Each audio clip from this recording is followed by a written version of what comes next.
Pembangunan Kabupaten Baru. Pada kesempatan ini saya akan melakukan wawancara dengan Kepala Sekolah UPTD SMP Negeri 22 Baru dengan melihat tugas yang ada di demonstrasi kontekstual, mewawancarai 2 atau 3 kepala sekolah. Assalamualaikum warahmatullahi wabarakatuh. Waalaikumsalam. Bagaimana kabar hari ini? Alhamdulillah baik-baik. Jadi saya pada kesempatan ini Bu Haji akan mewawancarai berkaitan dengan tugas saya sebagai guru penggerak. Ada beberapa nanti pertanyaan yang akan saya sampaikan mengenai sementara yang saya pelajari sekarang itu adalah di modul 3.1 pengambilan keputusan berdasarkan nilai-nilai kebajikan sebagai pemimpin. Jadi bagaimana seorang pemimpin nantinya mengambil keputusan-keputusan dari kasus-kasus yang ada di sekolah.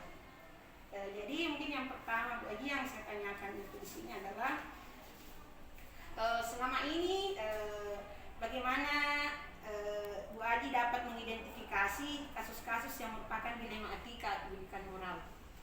Melihat Bismillahirrahmanirrahim, itu dengan melihat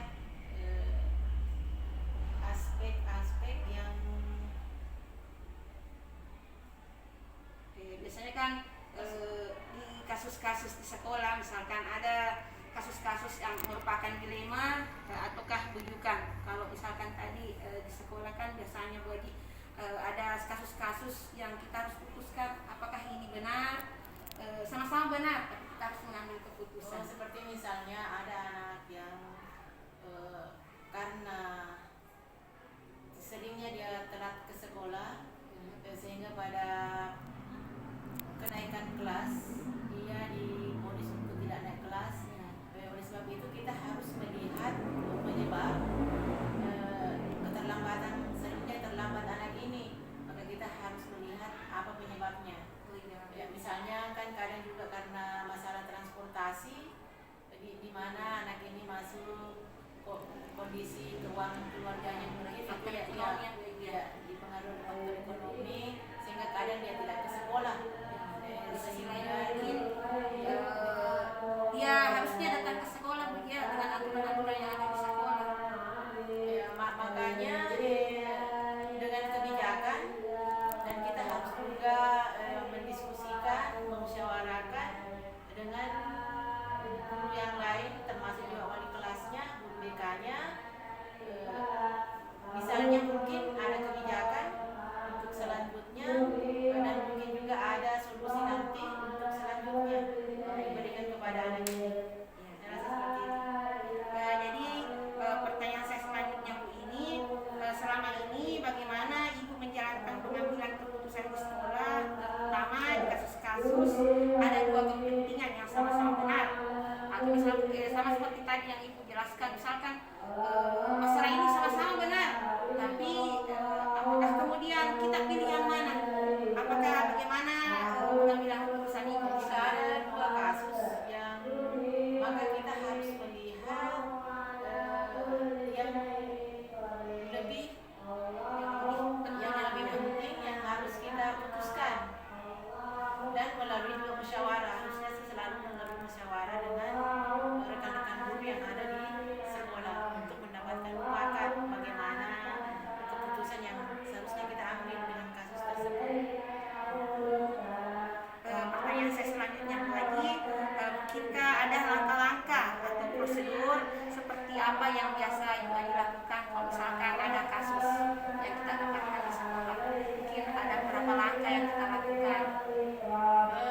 Pertama itu harus selalu dengan musyawarah dengan guru-guru yang lain untuk mendapatkan suatu mufakat keputusan apa yang harus kita lakukan. Jadi setelah dimusyawarahkan Bu Haji, mungkin ada langkah selanjutnya apa yang kita lakukan? Langkah selanjutnya setelah ada mufakat untuk hal tersebut atau untuk masalah tersebut, yaitu misalkan ada di kasus itu ada beberapa orang yang terlibat, apakah kita mungkin sebagai pemimpin di sini memanggil semua yang terlibat itu atau bagaimana? ya terutama orang tua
sebisa mungkin diselesaikan. Pada saat itu. Mungkin kalau ada Kalau mungkin ya waktu-waktu yang tepat mungkin ya kita kasih jadwal, misalnya untuk besoknya untuk ditunggu ya berkumpulnya lebih banyak ya teman-teman yang hadir di sekolah. Pertanyaan selanjutnya lagi di sini Wadi adalah adakah seseorang atau faktor-faktor yang selama ini mempermudah atau membantu dalam menyelesaikan persoalan-persoalan yang ada di sekolah? Ya termasuk komite. Ya komite sekolah itu juga sangat membantu dalam menyelesaikan masalah di sekolah dan juga orang tua siswa dia harus terlibat juga jika ada masalah. Dan paling penting mungkin guru-gurunya tadi ya dalam wali kelas, terutama juga wali kelasnya. Mereka juga harus berperan. Jadi semua semua stakeholder yang ada di sekolah itu ada peran pentingnya untuk permasalahan yang terjadi di sekolah kita. Pertanyaan terakhir ini dari saya Wajib, dari semua hal yang tadi disampaikan, mungkin apa pembelajaran yang dipetik dari pengambilan keputusan selama ini? Pelajaran yang bisa kita ambil dari setiap mengambil keputusan itu, yang pastinya itu kita harus meminta pendapat dari orang lain dan harus mufakat. Alhamdulillah, itu tadi pertanyaan terakhir Wadi. Terima kasih banyak ini atas kesempatannya untuk diwawancarai. Mudah-mudahan untuk berikutnya sekolah kita lebih baik lagi ke depan, mungkin dalam mengambil keputusan yang bijak untuk kepentingan kita bersama. Terima kasih. Saya Siti Rahma dengan ini mengucapkan alhamdulillah, wabillahi taufiq wal hidayah. Wassalamualaikum warahmatullahi wabarakatuh. Salam guru penggerak.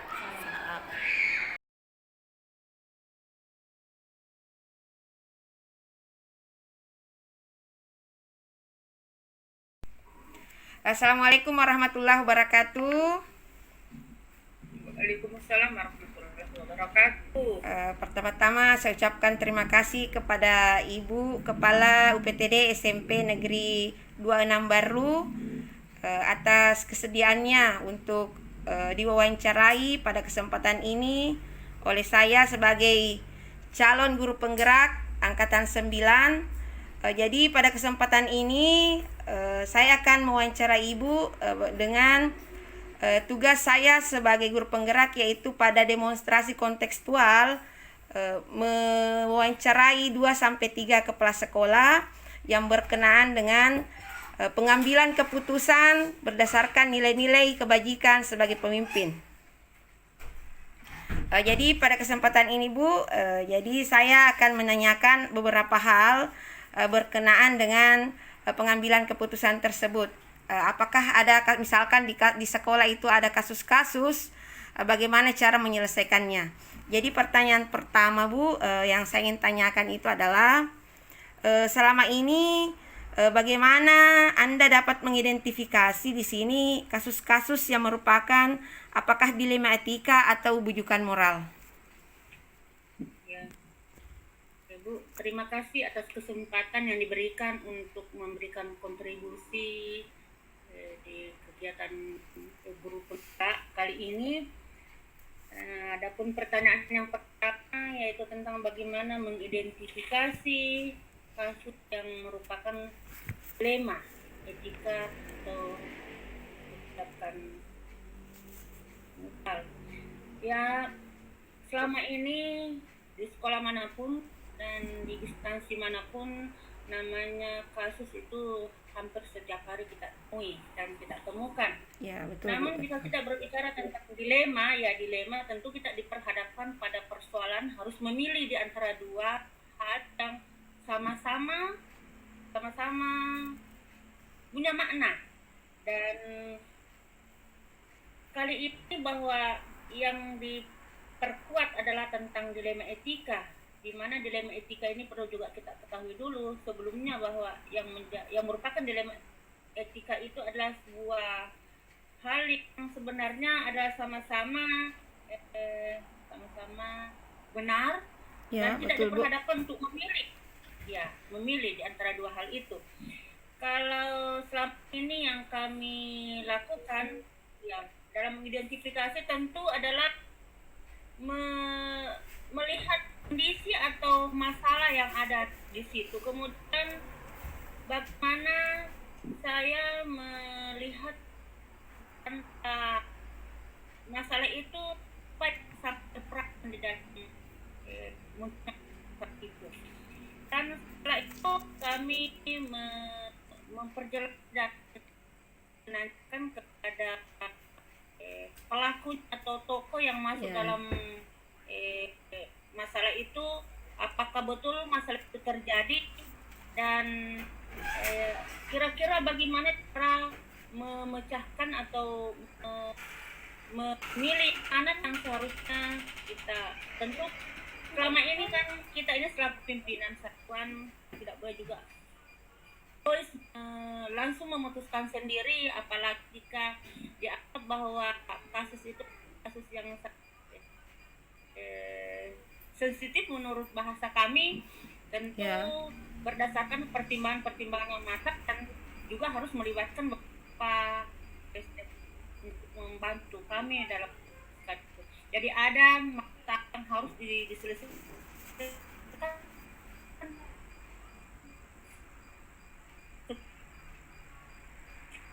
cepat. Ya.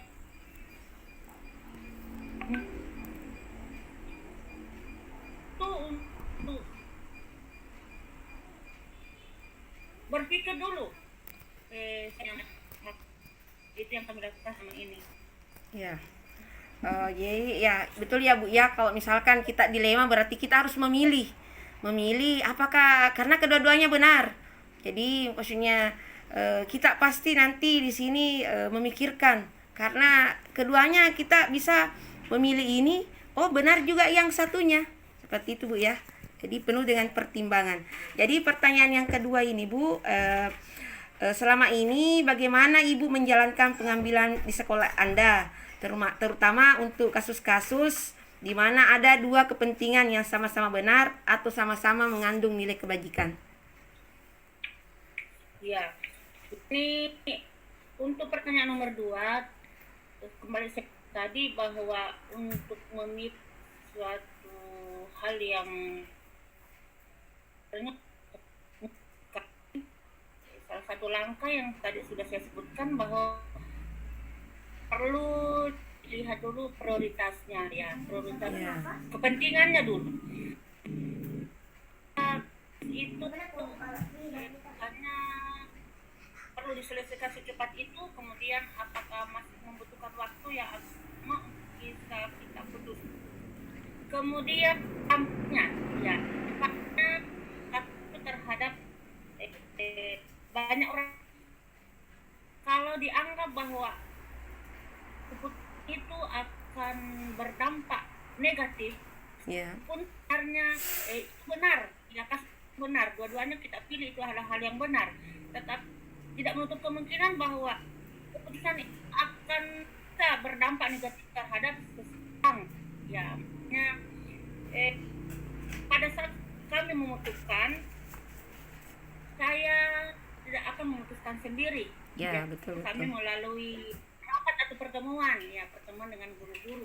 Sekalipun sebenarnya itu adalah hal yang memang kelihatannya ringan, tetapi kami harus melakukan pertemuan dan meminta pendapat beberapa teman tentang hal itu yang menurut mereka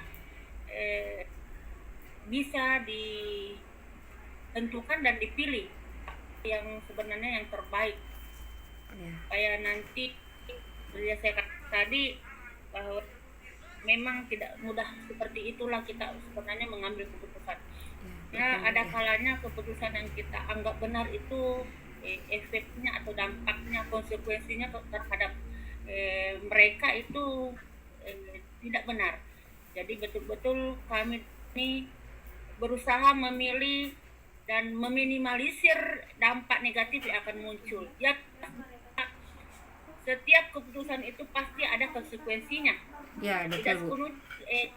yang diambil itu Sudah benar sekali ya, betul. Hanya dulu salah. Ya, setiap masalah kan pasti ada konsekuensi meskipun itu kita sudah anggap benar. Betul ya Bu ya, meskipun kita anggap itu sudah benar, tapi pasti nanti ke depan adalah konsekuensi yang mungkin kita hadapi. Untuk selanjutnya pertanyaan ketiga di sini adalah apa langkah-langkah atau prosedur yang biasa Ibu lakukan selama ini dalam menghadapi kasus-kasus yang ada di sekolah? Iya, biasanya pertama yang kami lakukan itu kan tidak mengidentifikasi dulu sebenarnya kasus apa ini, kasusnya ini bagaimana. Identifikasi. Biasanya itu kasus atau masalah yang muncul kan itu biasa langsung saya amati, langsung diamati oleh sendiri.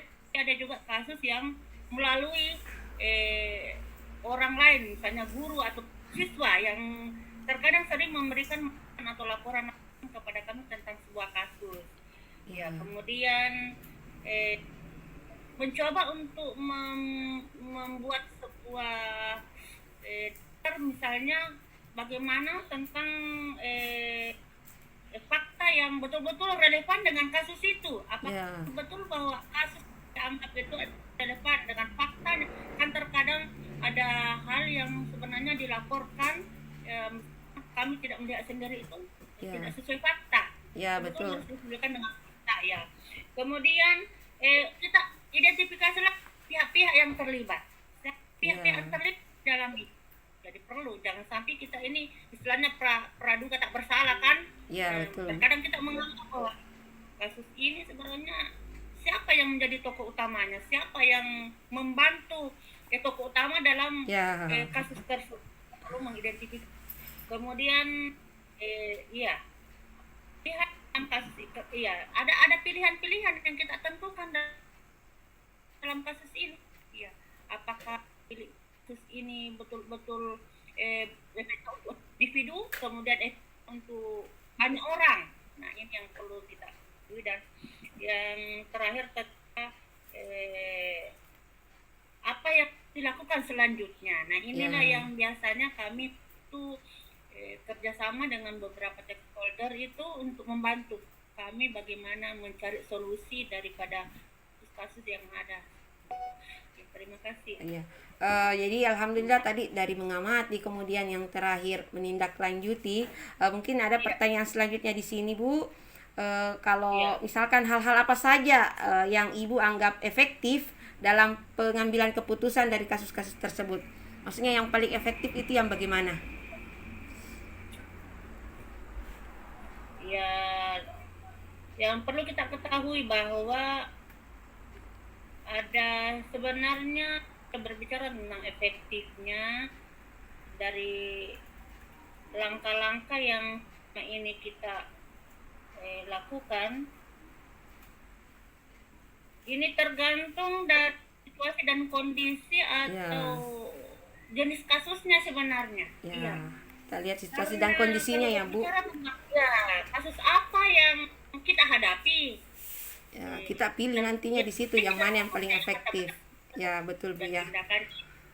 Iya, kalau misalnya memerlukan bahwa ini kasus harusnya diselesaikan, diputuskan sendiri tanpa harus ada orang lain yang dilibatkan ya. Kasus ini kita lihat saja mana yang paling benar ya, paling efektif Bu di tergantung kasus yang kita hadapi.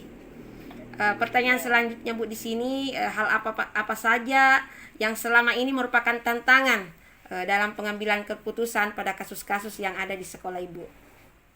Tantangannya. Sekali sebenarnya cara tantangan ini kan yang pertama tentu adalah yang pertama adalah adanya heterogen daripada pemikiran yang berbeda dari teman-teman, kemudian penerimaan mereka yang berbeda dan pandangan mereka yang berbeda tentang kasus itu. Terkadang ada orang yang menganggap bahwa kasus itu sebenarnya tidak berat, tetapi mereka ada kepentingan kan, banyak kepentingan. Mungkin ada yang kepentingan tadi, ada yang paling biasa sangat sulit kita mengambil keputusan itu ketika kasus itu adalah kasus yang dihadapi oleh seseorang siswa, misalnya katakanlah siswa yang ada tendensi harga. Terkadang yang agak Ya nggak berat Bu ya, tantangannya lebih berat Ya. lagi. Lebih berat kalau ada tendensi pribadi di situ, kasus pribadi yang biasa. Tetapi kalau tidak ada seperti itu, artinya kita akan mengerti saja bahwa apa yang dilakukan itu memang sesuai dengan apa yang kasus yang terjadi. Iya, betul sekali Bu ya. Jadi kalau di sini ada pertanyaan selanjutnya lagi, masih terkaitan tadi dengan pertanyaan kelima. Apakah di sini Ibu memiliki atau mempunyai jadwal tertentu dalam menyelesaikan suatu masalah? Misalkan apakah langsung menyelesaikan masalahnya di tempat atau mungkin membuat jadwal untuk menyelesaikan masalah tersebut dan prosedurnya apa yang akan dijalankan? Ya, kalau ini kembali lagi kepada pertanyaan yang awal tadi, Ya. bahwa ini tergantung dari apa ya, Kasus yang bagaimana Bu ya? ringannya kasus. Ya, kalau Prioritasnya. misalkan Ada kasus yang harus diselesaikan secepat itu, ada juga kasus iya. yang mungkin bisa ditahan. Artinya Oh, besok, betul, ya. mungkin bisa besok. jadi Ya, jadwalnya jadi itu kalau tergantung menurut dari saya kasusnya Bu ya. Sampai sekarang belum ada jadwal, tapi kalau melihat kondisi seperti ini, Mbak, sepertinya memang ini jadi perhatian khusus juga masalah etika ini, dilema etika di sekolah. Ya, ya. Mungkin akan menjadi pertimbangan untuk membuat jadwal yang mana kasus yang memang kita selesaikan secepat itu, yang mana kasus Ya. akan diselesaikan. Jadi kita lihat saja tergantung kasus itu Bu ya. Kalau misalkan kasusnya mungkin Iya. ringan, bisa kita selesaikan secepatnya Iya, ya ringan. kita selesaikan. Oke. Pertanyaan selanjutnya Bu di sini, adakah seseorang atau faktor-faktor yang selama ini yang mempermudah atau membantu Ibu dalam menyelesaikan atau mengambil suatu keputusan dalam menyelesaikan kasus-kasus? Iya, kalau berbicara tentang siapa yang sebenarnya terlibat selama ini dalam menyelesaikan kasus itu, ada beberapa orang yang ya tentu dari awal saya sudah katakan bahwa ada itu yang selama ini kita ini kepala sekolah harus menjadi ada tempat curhatnya lah. Ya, Di mana ada guru yang memang kita anggap bahwa ialah tempat kita untuk berbagi pengalaman, berbagi hal untuk salah satunya ini dimana membagi pengalaman dan pertimbangan untuk menyelesaikan sebuah kasus. Ya, tentu ada seseorang, pasti ada seseorang Ya, yang memang betul. harus kita jadikan sebagai tempat curhat. Ya, betul Bu Kemudian ya. faktor-faktor apa saja, ya tentu banyak faktor. Yang sangat paling kami temui di sekolah kami itu adalah ini keterlibatannya semua guru dalam hal-hal yang ini yang seperti ini ya, kasus ini Ya. sangat mendukung kami dalam menyelesaikan kasus-kasus itu. Jadi di samping seseorang atau manusia, sumber daya manusianya juga ketepatan waktu dan kemampuan kami untuk secepatnya menyelesaikan Menyelesaikan masalah masalah. itu Ya. yang sangat menguntungkan untuk kami. Ah, Jadi iya. mendata secara secepat itu. Ya, betul ya Bu ya. Apalagi faktor kurang siswa kan mendukung juga. Artinya tidak seperti sekolah-sekolah besar. Oh ya Bu ya. Jadi karena mungkin siswanya mungkin yang agak terbatas juga Bu ya. Iya. Pertanyaan terakhir mungkin ini Bu, dari semua hal tadi yang sudah Ibu sampaikan, pembelajaran apa yang Ibu bisa petik dari pengalaman mengambil keputusan dalam menyelesaikan kasus-kasus yang ada di sekolah? Ya, yang pertama tentu hikmahnya dari apa yang saya dapatkan. Kalau selama ini sebenarnya mengenai tentang dilema etika dan bujukan moral, sebenarnya baru kali ini sebenarnya kita perlu pahami. Selama ini kami bukan mengabaikan, tetapi kami tidak pernah memahami bahwa sebenarnya ada hak yang juga patut untuk tidak fokus perhatian dan penyelesaian di sekolah itu tentang dilema etika dan bujukan. Ya, Yang sebenarnya sudah berlangsung dari dulu, dilema ini selalu ada. Selalu ada. Kita tidak paham Pak, sebenarnya yang seperti itulah yang namanya dilema etika dan bujukan moral. Ya, Dan betul. apa yang selanjutnya menjadi pelajaran buat kami bahwa memang pimpinan satuan pendidikan betul-betul bagaimana kita bisa bersikap bijaksana dalam mengambil keputusan, bahwa terkadang apa yang kita putuskan itu terkadang menurut kita benar, tapi di pihak lain menganggap bahwa keputusan itu salah. Ya, Sekalipun betul, keputusan Bu. yang kita ambil sebenarnya benar, Benar. tetapi masih ada di antara mereka yang menganggap bahwa keputusan itu masih salah. Jadi betul-betul kita berusaha bagaimana supaya konsekuensi daripada keputusan yang kita ambil ini tidak terlalu banyak ya negatifnya. Ya, alhamdulillah. Tidak terasa Bu ya waktu pertanyaan terakhir tadi itu, alhamdulillah pada kesempatan ini bisa mewawancara Ibu. Terima kasih banyak atas kesempatannya. Mungkin ke depan mungkin untuk pengambilan keputusan sebagai pemimpin berdasarkan nilai-nilai kebajikan mungkin bisa kita lebih pelajari, mungkin lebih mendalam, supaya kasus-kasus mungkin yang ada di sekolah nantinya kita selesaikan dengan baik, dengan bijak Bu ya. Saya kira itu untuk wawancara kali ini. Mudah-mudahan mungkin ada kesempatan lagi nanti di waktu berikutnya, kita bisa berdiskusi tentang masalah ini Bu. Terima kasih banyak Bu atas kesempatannya. Saya akhiri dengan ucapan Assalamualaikum warahmatullahi wabarakatuh. Waalaikumsalam warahmatullahi wabarakatuh. Salam guru penggerak.